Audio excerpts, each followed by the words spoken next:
Yes, yes, yes, we are back. We're going to begin to delve into the matchups that are NFL Week 10. And Jeff, when we got this show started 5 years ago, this was the heart, this was the soul of the show, breaking down all of the matchups to help people dominate in their fantasy football league. Yeah, most definitely. I mean, coaching strategy is of the utmost importance when it comes to fantasy football. You want to have a potent lineup. You can't be starting guys who are injured or who have to play against top 5 pass defenses or rush defenses. So it's important that you take a look at the matchups and see which defenses out there are not doing well in their certain categories and play players against them.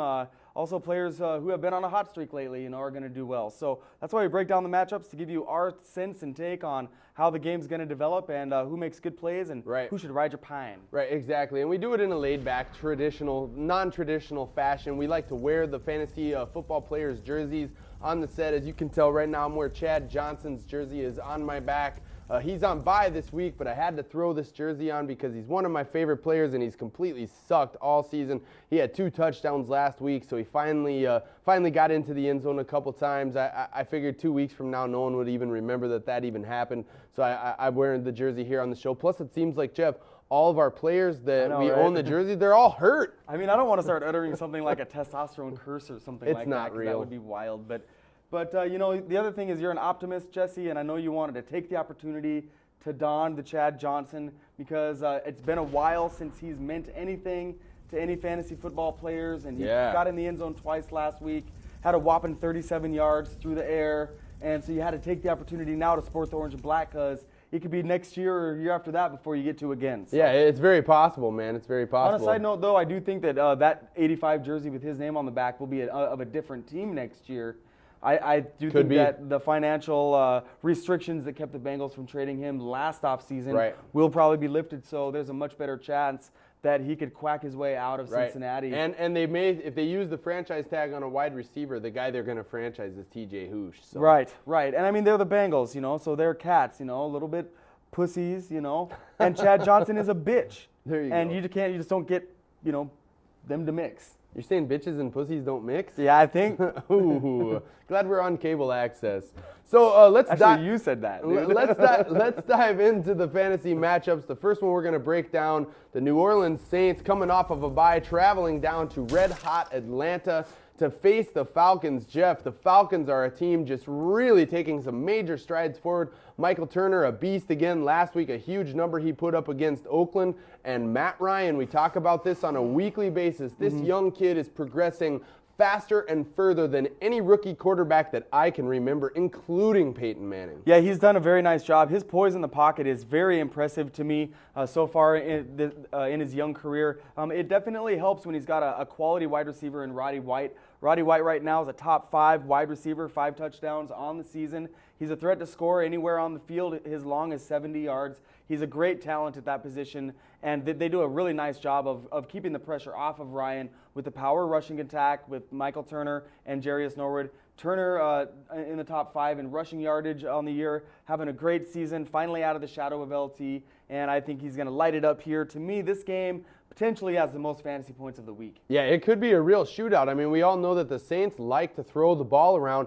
It seems coming out of this bye week, the Saints team should be healthy. They should, granted, they won't have Reggie Bush in this contest, but their passing game fuels their squad, and it's sounding like for the first time, really back since the season opener, that Marcus Colston and Drew Brees should be on the same page. They had this bye week to really start clicking. Jeremy Shockey's in the lineup, and I think you're right here, Jeff. A game played indoors between 2 teams that like to throw it around here. I think there's a lot of yardage and some nice fantasy points to go around. Yeah, and neither team ranks in the top 15 in either passing or rushing defense. So these are a couple poor defenses. So always a good sign. It's really going to be nice, fun to watch. Drew Brees makes a fantastic start. Jeremy Shockey's been interesting to me. He's struggling with the sports hernia injury. He's averaging about 50 yards a game. It's kind of baffling. He gets like 50 yards exactly each week. Right. No touchdown. Yeah. So I definitely think that this is the week he gets off the schneid, and I love him to score here in this matchup. Like you said, no Reggie Bush in this game. He's progressing very well, according to Sean Payton, their head coach. Right. And he should be back sooner rather than later. But I'm here next week. They would be really smart to wait and keep him on the shelf for one more week. you don't want to rush back a player of his caliber. Yeah, exactly. One other name I'll mention here is Michael Jenkins, a guy I never thought I'd mention again on the show, but looking at how well Matt Ryan is progressing, Jenkins caught a touchdown last week, that big win against the Bears earlier this season. It was Jenkins, not Roddy White, who made that play at the end of the game. So Ryan has confidence in Jenkins. Let's not forget this guy was a former #1 pick. So as these games start to unfold, Jenkins is probably a guy you could pick up on your waiver wire out there. You won't want to start him yet, but as explosive as this offense is, he's definitely showing that he's got some talent. One of the best football movies of all time is The Replacements. Gene Hackman, and Keanu Reeves before The Matrix. Well, Orlando Jones, I think was his name, the guy from the 7-Up commercials was in that, played a wide receiver who could not catch. And I think the Falcons took a page out of that book and they sprayed the stickum on there. Maybe the Browns should do that with Kellen. Ooh. Or not Kellen, but Braylon. Yeah. Probably need to, absolutely. So next up is one of the premier matchups of the week, really looking at the landscape of this NFL season. The undefeated Tennessee Titans going to play at Soldier Field. Now, at first glance, Jeff, looking at these two teams, they play a real similar brand of ball. They both like to run. They both have these stellar defenses. The Titans escaped narrowly with a victory last week at home against the Packers. This is a tricky spot for me here. Now, the Bears may or may not have Kyle Orton in this game, but this game is going to be a smash mouth brawl. Yeah, well, if the last matchup we talked about two teams who don't know how to play any defense, these are two teams who play absolutely wonderful defense. It's probably going to be a pretty low-scoring game. I think the team that runs the ball better will likely get the victory here. Traditionally, Tennessee's been lights out on the ground. Absolutely. The Bears are really talented, and they're good at stopping the rush. I get the sense that the Bears win this game in a squeaker. It helps them that they're at home, but you can't really start any of the passing game at all here, especially with the Orton injury. And, when the best, most talented receiver on the field for both teams is Greg Olsen, then you know that there's not going to be much passing yardage here in this game. Right. So it's going to be all the ground games. Both defenses make good plays. But I say, temper expectations on Forte and on Lindell White and probably on Chris Johnson too. Yeah, I think you're really touching on exactly what this game is going to look like. The winning team in this contest could have 13 points or 17 points. We saw last week the way Tennessee gutted that win out against Green Bay. It was a lot of running, protecting the ball, not really allowing quarterback Kerry Collins to make any mistakes. Fisher football. Yeah, he played a perfect game and doesn't turn the ball over, just very, very efficient. And with the two-headed monster of Lindell White and Chris Johnson, I mean, those guys have been very, very highly startable. This week, I would probably reserve Lindell White and start Chris Johnson only out of that backfield because, like Jeff said, I mean, the Bears bring the D. So a low-scoring defensive struggle here, but a great game to watch. Oh, it's going to be fantastic, and the Purple Heart inside me says, let's hope that Titans can stay undefeated. We can get a victory against the Packers and, be tied once again for the division. That would be fantastic. Now, the Jacksonville Jaguars are kind of coming apart at the seams here in the preseason. I thought this was a team that had sneaky, deep playoff run in them, but they really haven't taken the step forward. David Garrard, their quarterback, has definitely not played as well this season as he did last season. Could it all come unraveled this week? They travel to Detroit to play the winless Lions. Last week we saw the Bengals get a win. Could the Lions win this week, Jeff? Are the Jags that bad? I think we're grasping at straws if we say that. Detroit, in my opinion, for my money, is the worst team in the entire NFL. And yeah, that is next to the Raiders. Yes, Dante comes in. There are a couple bright spots, and I do definitely think that Jacksonville will win this game. One very big piece of news, in my opinion, is that Fred Taylor, unlikely to play here in this game. That leaves Maurice Jones-Drew as the sole running back to be featured here in this contest, and he's been the problem. Their rushing game has been the problem for Jacksonville, in my opinion. Maurice Jones-Drew only averaging 45 yards per game. Right. That's a fraction of what it was for him last year. Absolutely. And they need to get that running game going because they're that type of a team. Smash mouth defense, but they're able to get beat 20-13 because they just don't produce. Right. I love Matt Jones in this contest as well. Yeah, very good. Matt Jones has not been suspended, and he's a guy that gets a lot of targets.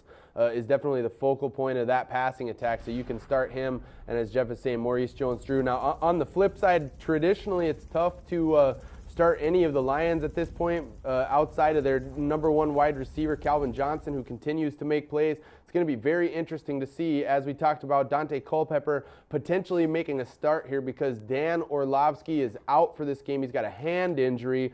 I just can't imagine the team being any worse or any less effective than they are when they have Orlovsky under center. This is my upset special of the week, man. I don't think any NFL team is going to go completely defeated this season, and the Lions have been sneaky tough. A couple weeks back, they really pressed us late into the game. Then was it Tampa Bay that they took late into the fourth quarter and had a lead? They've had some games in there where they competed, and they're not just laying down and dying.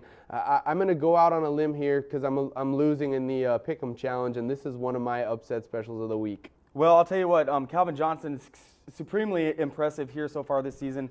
Number 5 on the receiving list, 682 yards. He's done that on only 37 receptions. Jesse, that's like 23 fewer than the #1 guy, right? Andre Johnson, or the #2 guy or whatever. He's just fantastic. He's got a long of 96, which is great playmaking abilities, and he's proving to be that quintessential fantastic player on the crappy team. Absolutely. Doesn't matter what you do. You put Megatron Man in there, and he's going to explode for your squad. Keep him active, regardless of who's throwing him the football. It could be John Madden trying to chuck the ball out there, and he'd do well. Now, Baltimore was supposed to square off with Houston back in week 2, but a little storm called Hurricane Ike rolled into town, and that game was postponed from then. Will be played now. The NFL brain wizards had to juggle the schedule a little bit. Baltimore at Houston, Jeff. The Texans are going to be rolling with Rosenfels here. Yeah, well, and we were speaking about Andre Johnson just a moment ago. He's another type of player like that. His abilities shine whenever he's on the field. He's been a little bit injury prone in the past, but he's on and popping right now, and I think he's going to do well even if it is Rosenfels in the lineup. It's going to be good for Andre Johnson. He's the #1 wide receiver in the NFL right now, and he's a consensus top 2 or top 3, and he's a great talent, so you got to keep him going. Right. Steve Slayton's definitely a different matter. Yes. He's been a great surprise, averaging 4.5 on the ground, but Baltimore is a top 3 defense when it comes to stopping the run, so it's going to be tough for him to get going. Yeah, he played really well. I was surprised at how good Slayton looked against our defense last week. I mean, Did he end up with 60 and a touchdown? I don't know if he had a touchdown. He had more than 60 yards, though. I think he had well over 100 all-purpose yards. He's sneaky, crafty. He can catch the ball out of the backfield. You know, Houston's at home in this game, but Baltimore, the story with them is the progression of Joe Flacco. Last week, he tossed 2 touchdowns, Jeff, and was named the Offensive Player of the Week. I think they did that so they could pair him with Matt Ryan, who is Offensive Player of the Week from the NFC. But Flacco looking like a playmaker, and if Willis McGahee is out for this game, Ray Rice is a must-start. Houston gives up yardage on the ground. Yeah, I think that Baltimore is going to definitely play that heavy rush game. So whoever's the #1 running back in that situation, you definitely want to play him here. I think Baltimore, who's beaten some good teams this year, has a great chance to win in this game. To me, Houston is going to be that perennial, always making some waves, but always on the outside looking in. Yeah, they're Houston. They're Houston. They're Houston. Well, we thank you for joining us so far. We've got 8 or 9 more matchups to break down. We're going to welcome our good friend Zach Miller to the set right after this, so stay tuned. Don't go anywhere. You're locked and loaded. TFS is in the house. Yeah.